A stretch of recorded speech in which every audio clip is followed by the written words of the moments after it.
Hello, good morning. ఎలా ఉన్నారు అందరూ?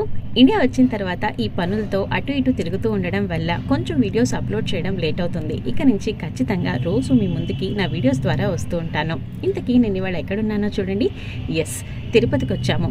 ఇండియా వచ్చిన ప్రతిసారి ఖచ్చితంగా తిరుపతికి వస్తూ ఉంటాము. ఈసారి తిరుమలకి మా అక్క వాళ్ళతో పాటు కాలినడకన పైకి వెళ్తున్నాను. ఇదేమీ మొదటిసారి కాదనుకోండి. ఆల్మోస్ట్ ఇప్పటికీ ఒక 6-7 టైమ్స్ నేను కాలినడకన పైకి వెళ్ళాను. కానీ ఈసారి అక్క వాళ్ళతో, పిల్లలతో, ఫ్యామిలీ అందరితో కలిసి వెళ్ళేటప్పటికి ఒక గుడ్ మెమరీగా అనిపించింది. మెట్ల మీద ఉన్న నంబర్స్ని కౌంట్ చేసుకుంటూ, మధ్యలో వచ్చిన ఈ యానిమల్స్తో కాసేపు ఆడుకుంటూ, గోడల మీద ఉన్న గోవిందనామాలు చదువుకుంటూ అలా ఒక 4 to 5 అవర్స్లో పైకి వెళ్ళిపోయాము. మొత్తానికి చాలా కష్టపడి ఈ మోకాళ్ళ పర్వతానికి వచ్చేసాము. ఇక్కడికి వచ్చిన ప్రతిసారి అన్నమయ్య సినిమాలోని సీనే గుర్తుకొస్తోంది. ఇంకా మోకాళ్ళ పర్వతం దరిదాపుల్లోనే ఉన్నావు సుమి అంటారు కదా.